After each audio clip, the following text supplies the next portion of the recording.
Anyway, my name is Ryan Hirschberger. If you weren't here when I talked about the shot put a little while earlier, grew up in Clay Center, Kansas. So if anybody knows Tyler Nelson, he was the track coach back then as well. And then I went on to Kansas State University where I competed on the track and field team. After that, took a lot of coaching stops kind of all over the country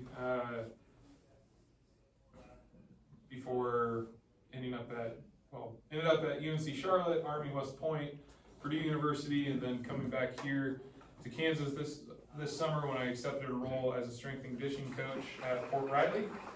So that brought me kind of full circle all the way back home. Was pretty fortunate while I was coaching to have the opportunity to go to a lot of coaches education, USATF level 2 in the jumps, NSCA, a certified strength and conditioning specialist, and was fortunate enough to go out to Chula Vista, California for the USATF level 3 throws coaching certification. So that's my background. This is when I was at UNC Charlotte. That was the last year I was there. That was our 6th Conference USA championship. Was pretty fortunate to be part of a really strong staff out there at UNC Charlotte before they joined the American Conference with like Wichita State University. That's their conference now. The top right here, we'll see this picture again. That's me with the 34 throwers that I coached my last year at Army West Point. And it's a pretty good place. Oh, we have more people filtering in. No worries, guys. That's just a little bit of my background. So, what we'll talk about today. This is going to be the least hands-on talk that you guys are going to have. I'm going to talk a lot about some stuff that might seem a little philosophical. A lot of what I'm going to talk about will probably tie back to my experiences, my 3 years I spent at West Point. They were simply, not just as a track and field program, not just as the team there, but as an institution, by far the most intentional about developing people through values out of any place I've been. Not that you can't still develop character and develop values without being the level of intentionality that West Point puts into it. I think a lot of you guys are probably developing character and doing great jobs. But how much better of a job can we do if we add another level of intention to what we're doing? And so I have some frameworks and some thoughts that I have and have learned through coaching that I think can really help develop that. So I think it all starts, before we can try to impart something on someone else, it all starts with our own mindset. So I'll talk a little bit about that coaching mindset. I'll talk about how I view goals and the process of achieving a goal, motivation. We'll talk a little bit about culture and values, then the obstacles to developing culture, and then also what I would call the values-driven, inside-out paradigm of values-driven culture. So we'll start off just a little bit about mindset. This comes from a book. I'm probably going to mention a whole lot of books through this talk. This graph comes from a book called 10 to 25 by Dr. Yager. Can't remember his first name, but 10 to 25. Great book about developing young people from the ages of 10 to 25 and how psychologically that happens. But he talks about a framework of, do you have low support or high support for an individual? And do you have low standards or high standards for your individuals? So if you have low standards and low support, that's what he calls apathy. That's an apathetic mindset as a coach. And honestly, if you have low standards and low support, you're probably just not coaching. You probably don't bother to take the time to stay after school and actually be a coach. If you have high support and low standards, that's what he calls a protector mindset. So you want to take care of the kids that you're coaching, that's great. But if you're not holding them to a high standard, and when I say high standards, I don't necessarily mean results, okay? I'm not talking about, hey, you've got to throw 50 feet in the shot, or you've got to run sub 11 in the 100, or whatever other standard in terms of results. I'm not talking about that. I'm talking about standards like, are you going to show up on time? Are you going to do things the right way at the right time? All of those sorts of things, those kinds of standards. Are you holding people to process level kinds of standards? So if you're holding them to low standards but you care about them, you're being a protector. If you're holding people to high standards but you don't really, support them with those high standards, that's what he calls the enforcer. The coach that shows up and immediately starts yelling, right? You got to do it this way, you got to do it this way, you got to do it this way. But when it comes to helping the athlete actually be able to achieve those standards and providing the support to get the athlete to where they need to be, they're not necessarily providing that. That's the enforcer. So obviously, there's this upper right quadrant, which is where we probably want to be. We want to have these high standards, hold people to high expectation, but also have really high levels of support and be able to help people achieve those high standards that we have. And that's what Dr. Yeager calls the mentor mindset. And that's what I think any coach should aspire to be, is a mentor. And the analogy, I living up in New York, lived in New York for 3 years, lived right in the Hudson Valley, lots of great mountains out there. And we would use the analogy a lot of the time of, we can't use this analogy in Kansas. Use the analogy of going for a hike. And a coach is not some guru that's standing on top of the mountain who's yelling down orders how to climb the mountain. That's not a coach. That's some guru, that's, fantasy kind of world that you're living in. That's not a coach though. A coach is more like a Sherpa. You're there carrying some of the burden and helping the athlete find their way up the mountain. You've probably climbed some mountains before. How many of you guys have, coached athletes to the state meet, state champions even, and people that have gone on to be successful in college? There's a lot of people that have coached a lot of people in this room already. You guys have climbed some mountains with some athletes already. So how can you take those experiences and help other athletes continue to climb more mountains? And just by the fact that you guys are here now, you probably already have a significant amount of that mindset that you want to be a mentor and you want to help people grow and develop.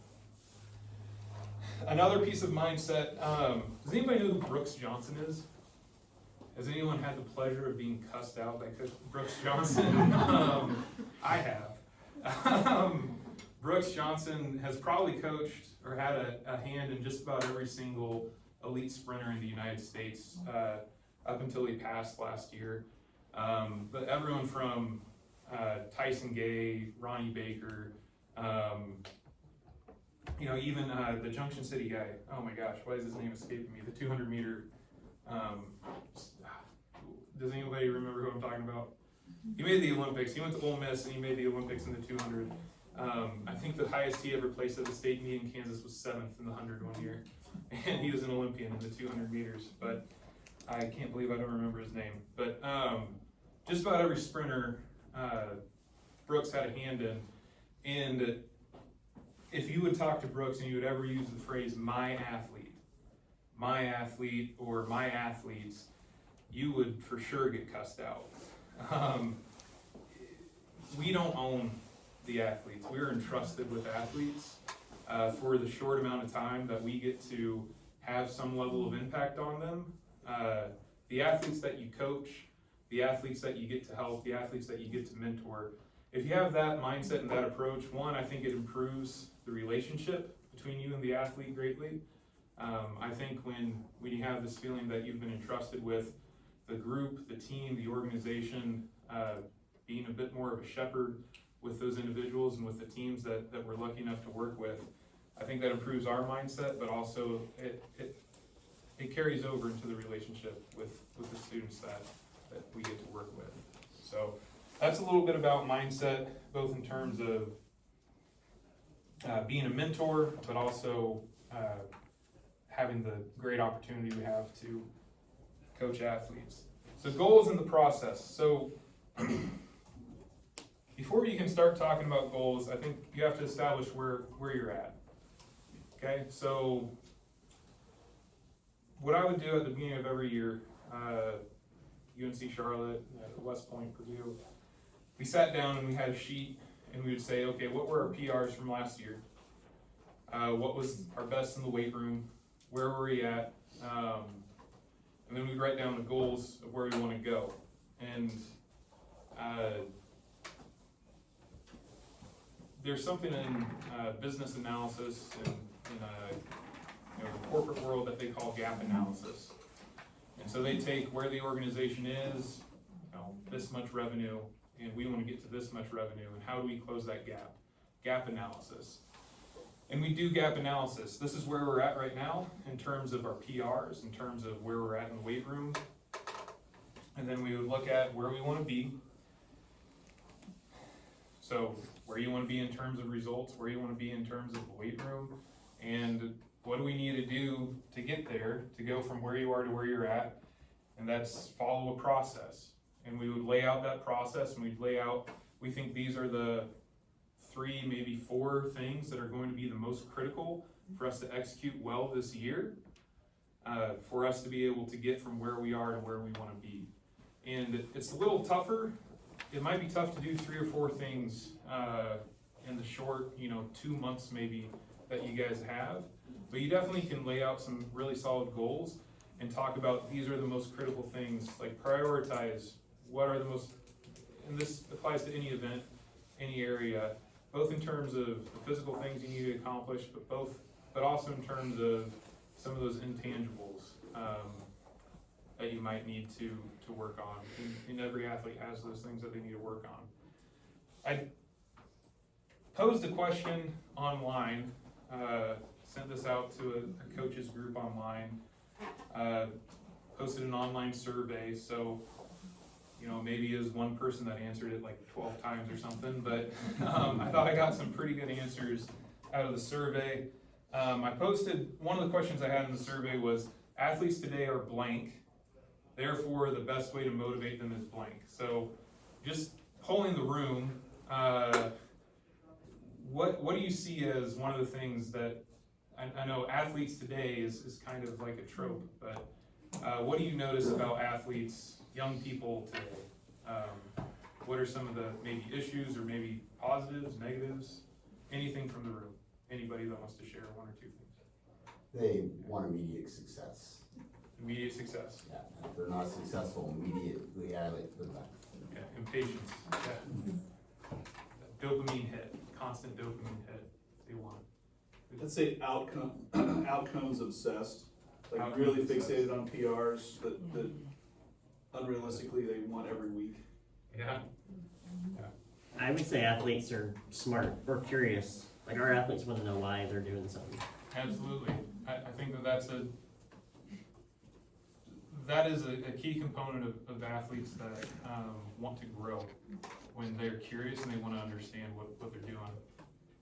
Informed, whether it's good information or bad information. Both ways, yeah, absolutely. I would say like anxious too, like Anxious. yeah, they're scared of like putting themselves out there, failure, more maybe.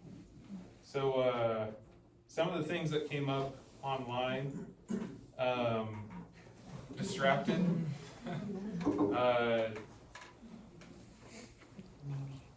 That I think is pretty easy to see. They crave direction and they crave purpose, so I think they are curious a lot of the time. But also needy was one of the first, that was actually the most frequent thing that was mentioned in the survey, was that they're needy. So before I go there, therefore the best way to motivate them, what are some ways that you guys have used to try and help motivate athletes or connect with athletes, find some way to get something more out of them? Anybody? Any ideas? I would say try, especially with these kids that want instant, small PRs, small goals. Just Small goals, keep it bite-sized chunks. bite-sized chunks, because then they get that success, and then you can hopefully get them to go for the next piece. Yeah, absolutely. Not just coach praise, but peer praise. Peer praise, that's a huge one. That might tie into culture a little bit too. But some of the things that they came up with online, again in the survey, develop accountability. give focus through goals. So the process that we just talked about, lay out where you're at, where you wanna go, how we're gonna get there. Build trust. This comes back to, again, that mentor mindset. For you to be an effective mentor, you have to be able to develop trust with the athlete. I didn't put this in the slides anywhere, but there was a sports psychologist from Rowan University who I listened to a talk to from one time, and her definition of trust was probably my favorite one that I've heard so far, which is it's competence. Trust equals competence plus care plus plus consistency. Competence, care, consistency. Are you a competent coach? Are you a caring coach? Are you consistent? All divided by your own self-interest, right? So you can be super competent, super caring, everything else, but if these athletes think that this is all about your ego and something about you, they're probably not gonna trust you all that much. Conversely, you know, if you're lacking in some of those areas, you know, I think everyone in this room is probably trying to develop competence to a higher level. You're here. You probably care a significant amount because, again, you're here. And then consistency. That's a big one with high school teachers and coaches a lot of the time. I'm not saying that to bash you, but it's in high school, you guys have so many demands on you. And track and field is just one of those demands. And a long list of things that the school and the district expects from you. And so what an athlete might perceive as this is what I want to see out of my coach versus what your district is like, this is what we prioritize in terms of being important for you to do. Maybe those are different, and you only have, again, those 2 months to accomplish a lot. So there are a lot of demands on high school teachers and high school coaches right now, and I certainly understand that. More from the survey, keep things simple. So those bite-sized chunks that we're talking about, and then care about them. So that kind of goes back into building trust. Care about them as people, build that trust. So athletes today are, you know, a whole lot of things, but we're trying to motivate them. But I actually kind of want to change your mindset a little bit with motivation. This comes from, if you look at Dr. Mike Israetel, he is more so sports physiology kind of side of things. Not as much on sports psychology normally, but he has a really good kind of framework to work through motivation, but he actually calls it adherence. And so how well are you adhering to the process that's going to help you achieve your goals? And motivation is just one piece of that. But to start, anytime somebody is going to try to adhere to some sort of a process, they have some sort of inspiration. And if you're working with high school athletes, that inspiration might be anything from seeing Tara Davis-Woodall at the Olympics, winning a gold medal. That's awesome. That might be their inspiration to their buddy at lunch one day was like, hey, you should come out for track. So, you know, but they had some sort of inspiration, something that got them off the ground running to be like, hey, I'm gonna go try this. And I'm gonna show up today, which is great. But then, after you've gotten off the ground, you have motivation. And this is probably what most people talk about when they're talking about actually adherence, but motivation can come and go. You have peaks and you have valleys. Some days you feel like you're gonna conquer the world. Some days you feel like you can't get out of bed. And that's gonna fluctuate over time. And whoever you are, whether you're a great athlete or just a beginner, you're probably gonna see some fluctuations in motivation. But what we're really after is a certain level of intention. So if you are, you know, good example, when I'm coaching at any institution, we know that we have to show up every day to practice. That's kind of the basic level of intention, and we know we have to accomplish certain things at practice. The level of intention for practice one day might be, hey, we need to get in these 30 throws, and we need to do this lift, and that's our set level of intention that we're trying to hit, and we have to at least have, enough adherence to be able to hit that level of intention. Some days it might be more of a recovery day, and we might not have that same level of intention. Here it's just a straight line just for sake of simplicity, but every day you have some level of intention that you have to get to. There's some intent for the day for you to be able to reach your goals, right? On those days where you have high motivation, it seems super easy, and the coach might be standing there with a stop sign saying, time out, we don't want to go and do way too much today, we've done enough, come back again tomorrow. But then they come back tomorrow, or they come back the next week, and they're like, coach, like, I did 2 sets already, like, that's enough, and they have low motivation. Well, on those days with low motivation, what do you have to do to get to the level of intention? And that's where discipline comes into play. And so when you have disciplined athletes, I was lucky. I coached at West Point for 3 years, and I had a lot of really disciplined athletes, but I also had a lot of athletes that would probably have surprised you, and sometimes they didn't necessarily want to apply discipline to every area of their life because they already had been applying it to so much, to school, to their military duties, and by the time they got to practice, they were worn out. And that is the cost of discipline, right? Like, motivation is easy, motivation is cheap. Discipline is expensive. So over time, if you set this level of intention super high, you're gonna have to apply a ton of discipline every single day. You're gonna burn out over time. If you set it super low and you're never developing that discipline, you probably can set it higher and build that discipline for the athletes, and keep helping them develop in that way. But the good thing is that even though discipline is expensive, over time, you have to apply less discipline. And the reason for that is you start to develop habits. Who here brushes their teeth every day? Everyone? Nobody's ever called you motivated for brushing your teeth every day. It's a habit. It's simple, it's easy. So over time, we develop these positive habits, and you don't have to apply quite as much discipline in order to reach that level of intention. Conversely, you can also build bad habits. You can stay up watching TikTok or whatever, and athletes can stay up too late. They can build these bad habits that compound on each other, and they can make it harder on themselves, and they'll have to apply more discipline in the future. So if they are applying discipline in a positive way, if they're applying habits in a positive way, building positive habits, they won't have to apply as much discipline. It'll be easier for them to reach the same level of intention. And as you go through this time and time again, you go through, keep going long time, maybe after years, maybe it never really happens, but eventually you hope to get to a level where you build some level of passion with the athletes. And that's really where things start to take off. I don't know if I was ever like a super passionate athlete. I really loved throwing. I love track and field.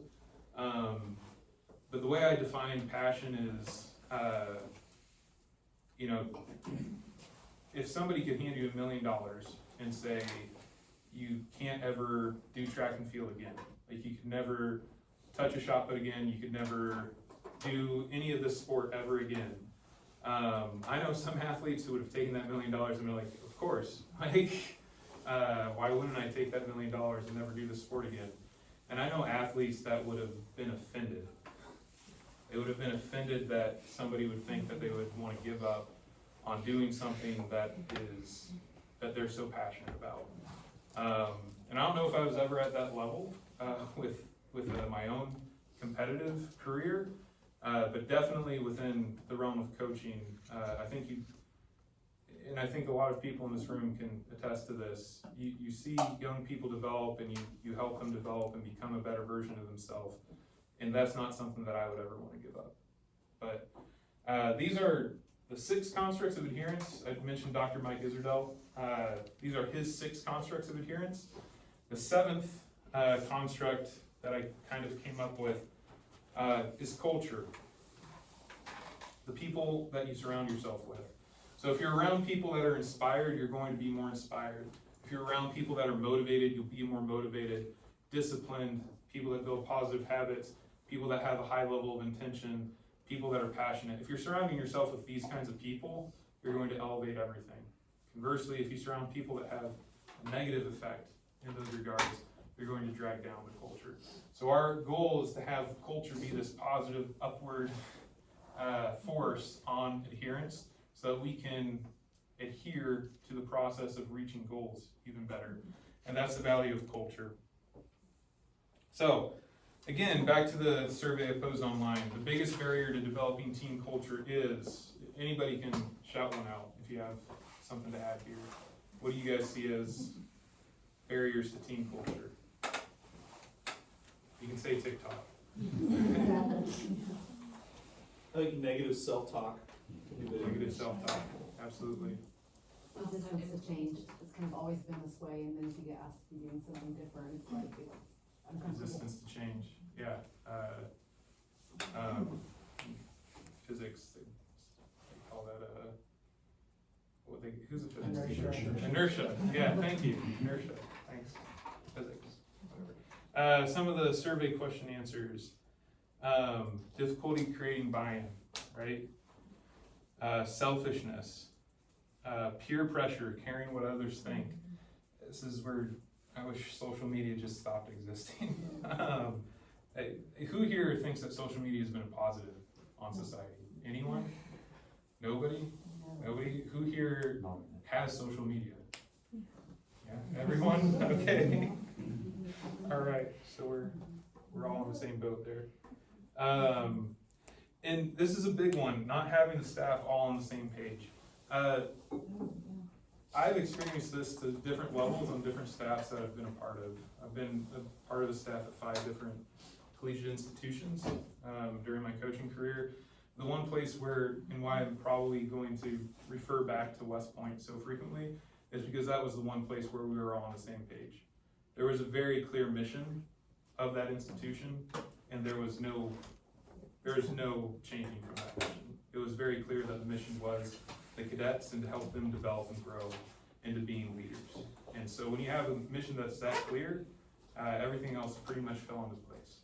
So, but if you as a staff, the coaching staff that you have, and honestly, at high schools, you guys aren't just the track and field coaching staff, you guys are the science teachers, the science department, you're the math department, you're all these different groups that come together at a school, both from the smallest 1A schools to the biggest 6A schools.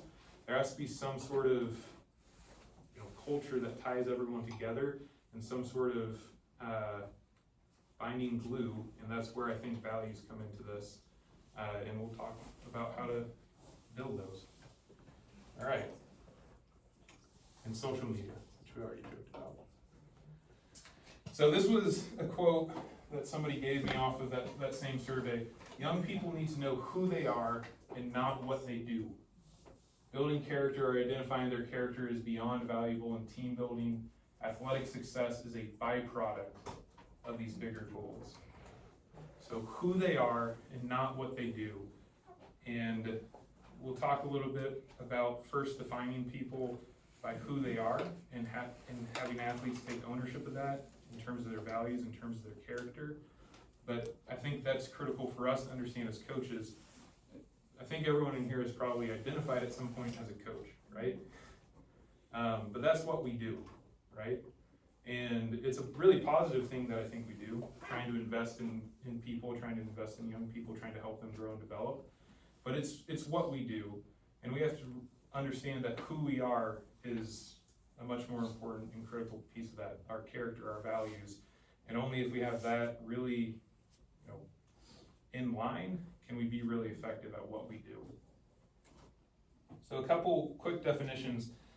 This is straight up ChatGPT. The being of everyone's existence now. But culture, the collection of shared values, highlight values, beliefs, norms, and behaviors that shape how people interact, solve problems, and pursue goals, especially under pressure. When we're under pressure, does anyone have a military background here? Yeah. Marines, right? Yep.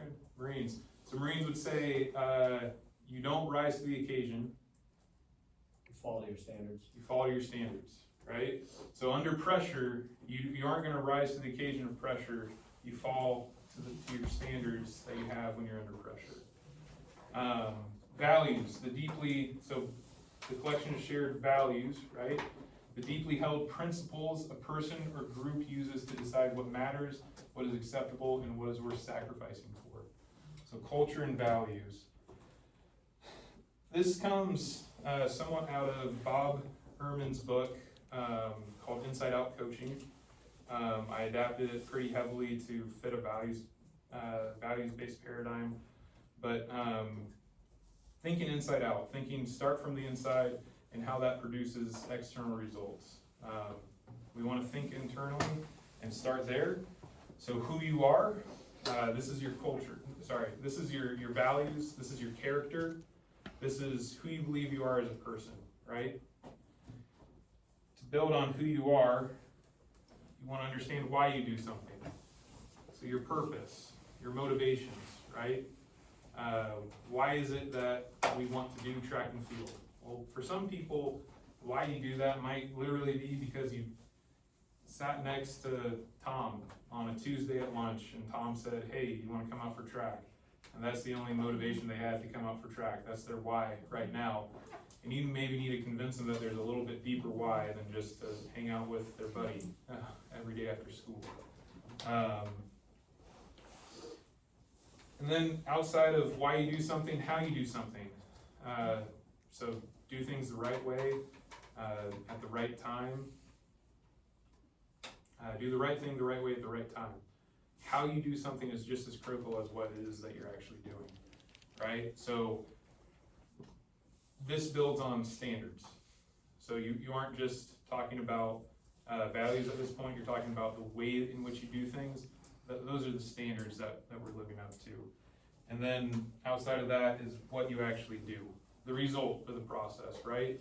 All of this is built on each other to add up to some result in terms of track and field or in terms of your performance in math class or whatever else it is. What it is you actually do can all be built off of who you are, your character and your values.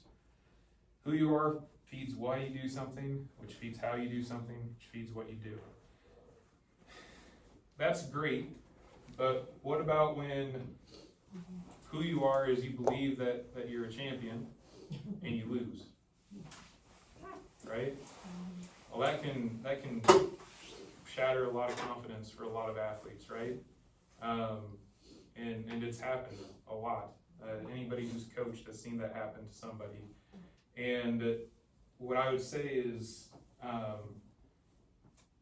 why I think values-driven coaching matters so much is because you have to build up who they are isn't based on the result. Confidence doesn't come from a result. Confidence comes from knowing that no matter what the result is, you'll be able to handle it. All right?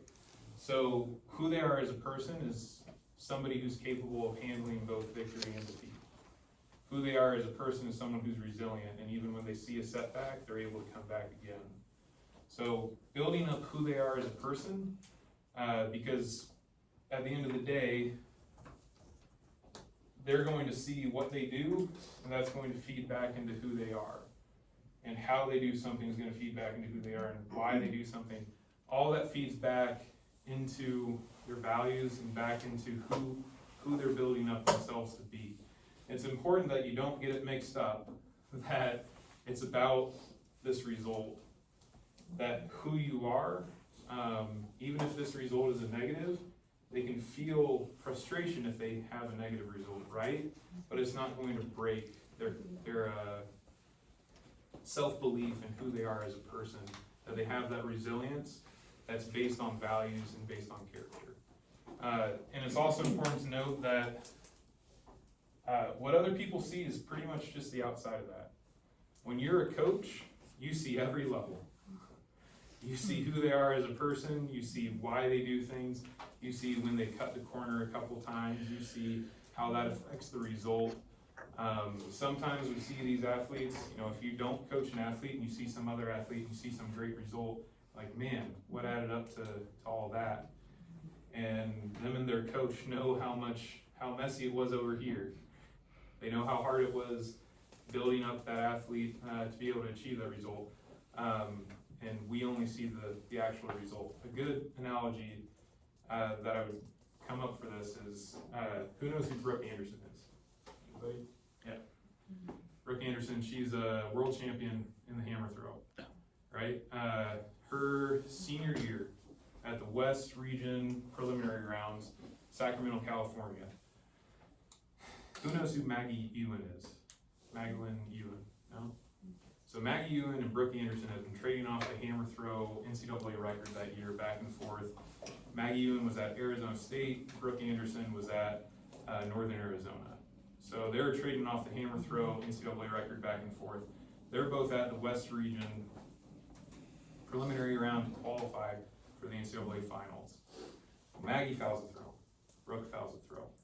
Maggie fouls a throw, Brooke fouls a throw. And then Maggie fouled her third throw and fouled out she didn't have the NCAA record at that time, but she was number 2 all time in the history of the NCAA, fouls out of the West Region preliminary round. Now all the pressure's on Brooke, the NCAA record holder, and she lets go, it goes clean, it lands out, and she wins. And it's kind of funny, like, she let it go, and I remember I was standing next to our junts coach at the time, and as soon as she let it go and it was clean, everyone started clapping. And he was like, nobody knows if it's far enough to even qualify yet. And we're all like, yeah, we do. like any fair throw she was going to have was going to qualify her. She needed a fair throw. So what we saw that day was somebody who responded well to pressure. What people hadn't seen was how much she had to work on everything else, and how much of the process her and her coach had to go through constantly. And even now in her professional career, is continuing to go through constantly and build herself up, and have to understand how to perform under pressure and understand how to build up. But that's why I say, like, people just see the external result, but a lot of the times the process of building this up is messy. And it's not easy, it's not simple, it's hard. So, who you are, your character and values, why you do something, purpose and motivations, how you do something, standards, and what you actually do, that's the result. So quick exercise, I put a bunch of note cards out. If you guys want to grab a note card, we're just gonna, I want you to write on the front of the card your 2 most important values. So what you think are the 2 most important values that you have. You could list anything from honesty, integrity, hard work, you know, anything that you feel is a value that you hold near and dear as part of your character, part of who you are, your core values. And then I want you to flip it over, and I want you to write down 3 of your most important standards. The standards meaning this is how we do things. So if you were part of a team, write down 3 standards that you would want to be part of the how you do something, the day-to-day process. We're going to hold ourselves to this level of standard. So 2 values and then 3 standards on the flip side. We can take a little time. I'll do it too.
probably aren't done yet, that's fine, but, if you want to, just, somebody can share one or two, we'll start with values and just share one or two of the values that you wrote down. Anybody, not everybody has to go at once, but anybody can share one or two of their values that they wrote down. Volunteers? You put trustworthiness, it's like, do what you say you're gonna do, kind Yeah. of thing, like being consistent and Absolutely. that part of it. Be trustworthy. Put down empathy, being able to walk in somebody else's shoes. Always be willing to try the best at everything you do. Be willing to try, do your best. Absolutely. Curiosity, Curiosity. Figure out. penetrate, don't just service public. Yeah. Does anybody watch Ted Lasso? Yeah. Be curious, not judgmental, right? Yeah. Good stuff. Yeah, so those are some great values. Anybody with some standards, so like, how you would do things, how you'd want things to be done on a team that you're part of. Put down engagement. Engagement? Okay, like stay engaged, always Yes. be engaged. Don't do your own thing. Engagement with them. Purpose. Purpose. Act with a purpose, act purposefully. Yeah, that's good. Grace. Cause nobody's perfect, and they need to know that, I mean, the kids, we talk about the anxiety and stuff, they're sometimes harder on themselves than they need to be, and Yeah. sometimes we need to, there's growth. Yeah, it's okay to fail. You know? Failure is something that I think needs to be brought back to being taught. Yeah, that's maybe a larger issue in mind, but, yeah, those are great. Just a couple of, I put integrity and care, are two values that I think are really important. And then in terms of standards, be a team player, always give 100% effort, maintain a positive attitude. This is an exercise, you know, it takes some guidance from coaches, but this is something that I would literally do with the throws group at West Point and at Purdue. Is we'd sit down, we wouldn't necessarily write on a note card like this, but I wanted something for you guys to actually have. But we'd sit down and we talk about standards. We talk about how do we want this team, how would you guys want, if you were me? It's not just me handing it down and saying, here's a bunch of rules. They had more than enough rules at West Point to deal with. But if you were in the shoes of somebody leading, how would you want this to be run? And again, I'll say, I was very fortunate to have a lot of really great young people that I got to work with, but they'll surprise you. If you take index cards to practice one day, and you say, give them some examples. You know, I maybe didn't give you guys enough examples of some standards, like be a team player, you know, 100% effort. Give them some examples of some standards. If you want to look up, this exercise comes from Coach K, Mike Krzyzewski. If you want to look up, he has a YouTube video talking about going through this exercise with Team USA Basketball, and how Team USA Basketball, he walks in on day one. The Team USA Basketball president had just walked in and say, I need everybody to leave their egos at the door. And Mike Krzyzewski comes in and says, I need LeBron James's ego on this team. I need Kobe Bryant's ego on this team. But we're gonna make it all, everybody's ego is gonna come together to be one collective Team USA ego. Because Team USA Basketball is bigger than any of us. And that's what you know, this exercise, hopefully you guys can generate some level of ownership in your teams and say, hey, you think that being a team player is a really valuable part. So you know that's a good standard. So when we're lining up for the 4x4, I'm gonna expect some people to be some team players. Or you're saying, I only throw the javelin, but we know that you can score at league and the shot and the disc as well. I need you to be a team player. Some of those kinds of ideas, you know, if you say, I need you to be a team player, that's one thing. If your team, and I almost guarantee you that teamwork is going to be something that comes up if you do this with your team. But if your team is telling you, this is what we think is important, and you guys adopt that and own it as a collective group, you'll get more ownership and hopefully build a better culture, which is what this is all about. Index card is a powerful tool. to try and help build some level of collective values and collective standards. Here are some examples that I had, just a couple stories. Again, just one military, I don't know if they say this in the Marines, but if it ain't raining, we ain't training. So if you're not preparing for the worst conditions, you're not actually training. You have to prepare for the worst and go through the worst. And we would literally say this on days where it rained, because when it rained other places, we knew they were inside training. And when it was raining in New York, we were outside. And I was outside every day. This was at Bucknell at the Patriot League Championships. We were down 14 points at the Patriot League Championships to Navy. And the only events left were the women's discus throw, the 10K, and the 4x4. And we're down 14 points. And in the prelims, we qualified 6 of the 9 qualifying spots to the finals. So I huddled up the 6 girls, and I told them, all right, guys, we're down 14 right now. And Navy's head coach isn't even out here. He doesn't even know what's about to hit him. And the cavalry is coming.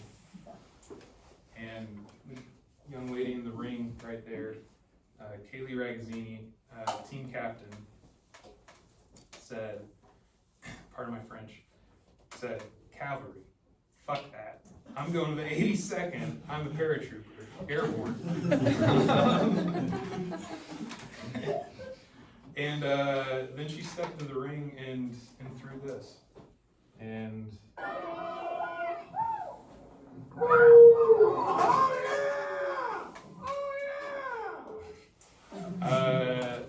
and she threw 51.62, set a new academy record, won the Patriot League, won the most valuable.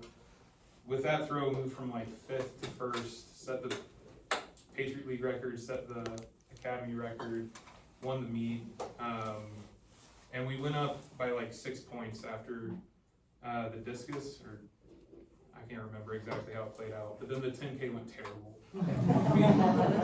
And we ended up losing. But we took the lead after the women's discus throw, and that was, if it ain't raining, we ain't training. And it was raining that entire day. You can see the ring was pretty wet, all the discs were wet, and we were prepared. And I think a large part of why we qualified 6 girls into the final that day was because we threw in the rain. We were ready. Another example,